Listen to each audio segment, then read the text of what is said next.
ओम शांति।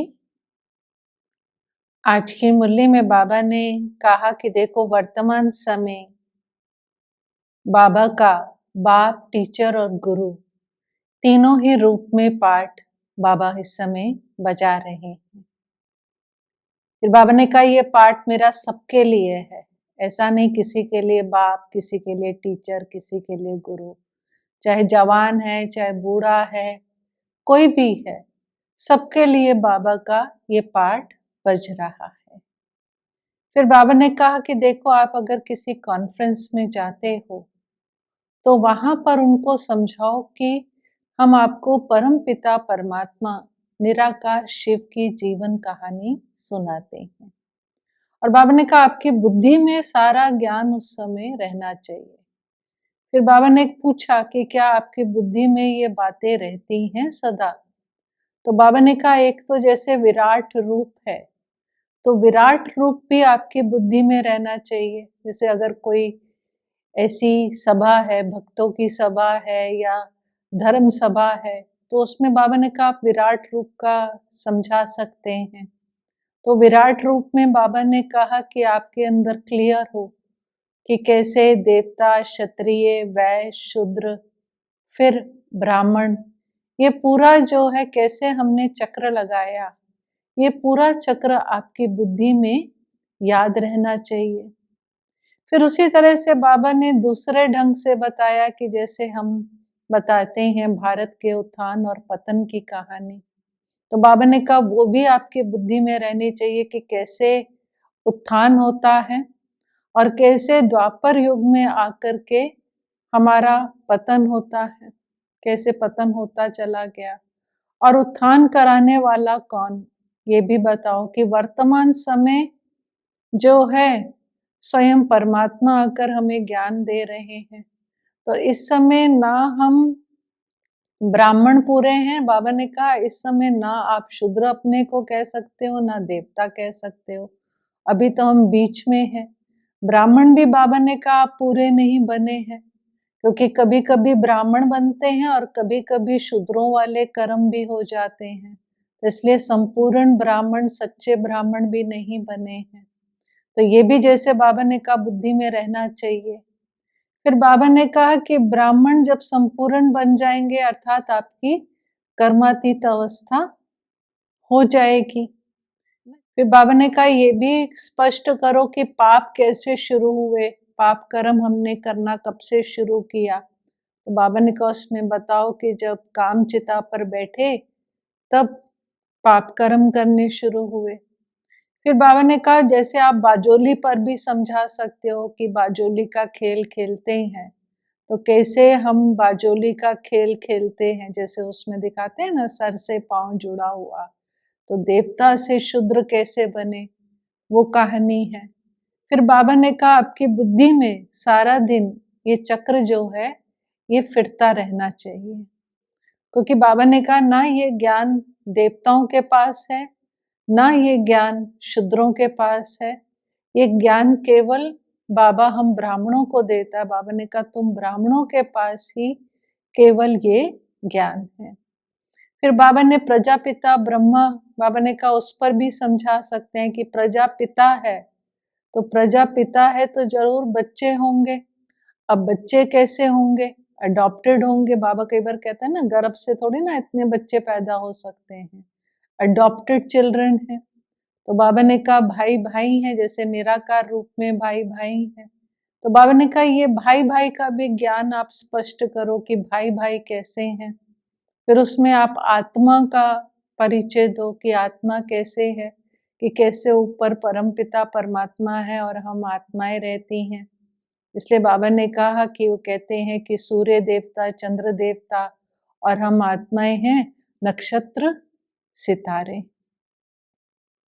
फिर बाबा ने कहा कि तुम सब आत्माएं बाबा को याद करते करते सतो प्रधान तो बन जाएंगे, लेकिन बाबा हमेशा जो कहता है नंबरवार पुरुषार्थ अनुसार। तो बाबा ने कहा कि सभी एक जैसे तो नहीं पवित्र बनेंगे, है ना, पवित्रता की हर एक की क्वालिटी अलग अलग होगी। तो बाबा ने कहा जो संपूर्ण बनेंगे नेचुरली वो ऊंच पद पाएंगे, नंबरवार तो होंगे ना। तो वो भी जैसे बाबा ने बताया। फिर बाबा ने कहा कि आपको वर्णों का ज्ञान भी देना है कि वर्ण कौन कौन से हैं ना, कि जैसे हम बताते हैं ना कि वर्ण आत्मा पे लगते हैं ना कि शरीर पर। आत्मा जब सतो प्रधान है तो देवता वर्ण में है, सतो है तो क्षत्रिय वर्ण में है ना। फिर रजो में हम जो है वो वैश्य वर्ण में है। फिर तमो प्रधान तमो हो जाते हैं तो शूद्र वर्ण में है, और अभी हम ब्राह्मण वर्ण के हैं। तो बाबा ने कहा इस तरह से आपको वर्णों का भी ज्ञान देना है। फिर उसके बाद जैसे बाबा ने कहा कि शिव बाबा का कहते हैं, शिव बाबा शिव का भंडारा भरपूर, काल कंटक सब दूर।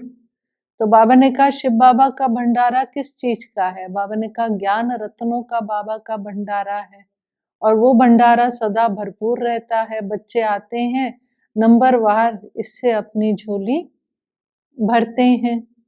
फिर फिर बाबा ने श्री श्री की बात कही कि बाबा ने कहा बाप का टाइटल ले लेते हैं, श्री श्री का टाइटल। तो बाबा ने कहा एक्चुअल में श्री श्री कौन है? बाबा ने कहा श्री श्री तो बाबा है, जो स्वयं भी श्री है और हमको भी श्री अर्थात देवी देवता बनाते हैं। तो बाबा ने कहा एक्चुअल में सबसे महान आत्माएं तो देवी देवता की आत्माएं ही हैं। फिर बाबा ने सूक्ष्म वंडर कहा कि देखो सूक्ष्म वंडर कितना है, वो है आत्मा। फिर बाबा ने आत्मा का ज्ञान दिया कि देखो हर एक आत्मा जो है, हर एक शरीर रूपी तख्त में आत्मा विराजमान है, हर एक का अपना अपना तख्त है। फिर तख्त भी बाबा ने कहा देखो कितने वैरायटी है, एक का फीचर ना मिले दूसरे से। तो बाबा ने इस तरह से कहा कि ये देखो कितने सूक्ष्म वंडर हैं ना, कि हर एक शरीर अलग अलग, फीचर अलग अलग, संस्कार अलग अलग। तो बाबा ने कहा अब देवताओं का तखत देखो और शूद्रों का तखत, तो तखत सबके अलग अलग हैं और एक दूसरे से मैच भी नहीं, फीचर्स भी मैच नहीं करते। तो ये बाबा ने कहा जैसे बड़े सूक्ष्म वंडर है। फिर बाबा ने आज गीता को भी याद किया। तो बाबा ने कहा देखो गीता जो शास्त्र है वो एक्चुअल में देवी देवता घराने का शास्त्र है, लेकिन बाबा ने कहा आज कितनी गीताएं बन गई हैं, टैगोर गीता, गांधी गीता, अनेक गीताएं हैं। तो क्या करते हैं, बाबा ने कहा कि उसको पढ़ करके सब अपने अपने ढंग से उसको एक्सप्लेन करते हैं। तो इसलिए बाबा ने कहा कि उसमें कोई फायदा नहीं, उस गीता पढ़ने से कुछ फायदा तो हुआ नहीं। बाबा वर्तमान समय हमें सच्ची गीता सुनाते हैं। फिर बाबा ने कहा कि भगवान के लिए कहते हैं वो सब कुछ जानता है, जानी जाननहार है। तो उसका अर्थ वो लगा लेते हैं कि हाँ उसको सब कुछ पता है। लेकिन बाबा ने कहा कि मैं नॉलेजफुल हूँ, मेरे में कौन सी नॉलेज है, क्योंकि मैं बीज हूँ। तो मेरे अंदर कल्प के पूरे वृक्ष, कल्प वृक्ष की पूरी नॉलेज है, आदि मध्य अंत का मुझे ज्ञान है, तीनों लोकों का ज्ञान है। तो ये ज्ञान मेरे अंदर है जो मैं आकर के तुम ब्राह्मण बच्चों को देता हूँ। फिर बाबा ने कहा कि जैसे बाबा ने शुरू में कहा ना कि तुम अभी पूरे ब्राह्मण नहीं बने हो, तो बाबा ने कहा लेकिन पुरुषार्थ करते करते तुम एक दिन पूरे ब्राह्मण बन जाओगे, अभी पूरे ब्राह्मण नहीं बने हो। क्यों? बाबा ने कहा अभी अभी देखो तो ब्राह्मण और अभी अभी देखो तो शूद्रपने के संस्कार जागृत हो जाते हैं। फिर कई बार बाबा ने कहा ऐसा भी देखता हूँ कि अभी राम की गोद में, बाबा की गोद में, और अब देखो कि तो भगवान की गोद को छोड़कर रावण की गोद में चले जाते हैं, अर्थात माया के पंजे में फंस जाते हैं। फिर बाबा ने कहा कि आप बच्चे कोशिश करते हो कि ये माया के पंजे से निकल आए, ये वहां ना फंसे, न ये ना गिरे, ना इसको गिरने ना दे, कोशिश करते हैं।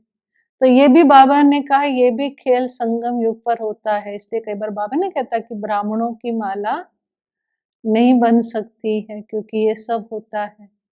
फिर बाबा ने ब्रह्मा का दिन और ब्रह्मा की रात भी याद करी। तो बाबा ने कहा जैसे ब्रह्मा का दिन और ब्रह्मा की रात कहते हैं, दिन विष्णु का भी है लेकिन ब्रह्मा का ही कहते हैं। वो बाबा ने पहले भी हमको क्लियर किया हुआ है, क्योंकि ब्रह्मा को ज्ञान है, विष्णु को ज्ञान नहीं है, इसलिए ब्रह्मा का दिन और ब्रह्मा की रात कहते हैं। फिर बाबा ने प्रश्न पूछा कि संगम युग को आदि में रखें कि सतयुग को आदि में रखें। तो फिर बाबा ने दिलवाड़ा मंदिर याद किया कि वहाँ आपका एक्यूरेट यादगार है। तो ऊपर स्वर्ग दिखाया है और संगम युग नीचे दिखाया है। तो उस हिसाब से बाबा ने कहा कि सतयुग को ही आदि में रखना चाहिए। आदि काल सतयुग है, तो आदि, मध्य और वर्तमान में हम अंत में हैं। ये संगम युग है।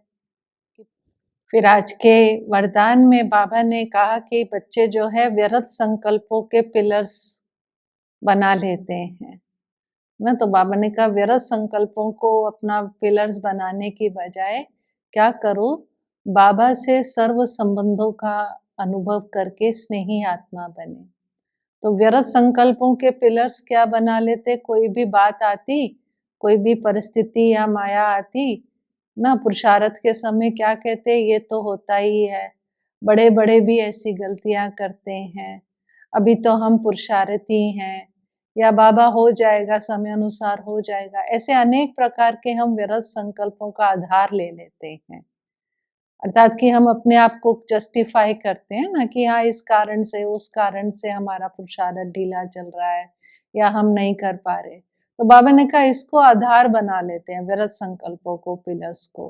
तो नेचुरली फिर हमारी उतनी उन्नति तो नहीं होगी। तो उसकी बजाय बाबा ने कहा आप बाबा से सर्व संबंधों का अनुभव करो, बाबा को अपना साथी बनाओ, है ना, बाबा को आधार बनाए ना, बाबा हमारा आधार है। तो बाबा ने कहा आप स्नेही आत्मा बनेंगे। आज के स्लोगन में बाबा ने संतुष्टता को कहा कि संतुष्टता सबसे बड़ा गुण है, और जिसके पास ये संतुष्टता रूपी गुण होता है वो सर्व का प्रिय बन जाता है ना, स्वप्रिय भी, प्रभु प्रिय भी, लोकप्रिय भी, सबका प्रिय बन जाता है। हम सब क्या चाहते हैं कि सब हमको प्यार से देखें, हमसे प्यार से बात करें, हम सबके प्रिय बनना चाहते हैं, यही चाहते हैं ना। तो उसके लिए बाबा ने कहा अपने अंदर संतुष्टता का गुण धारण करो।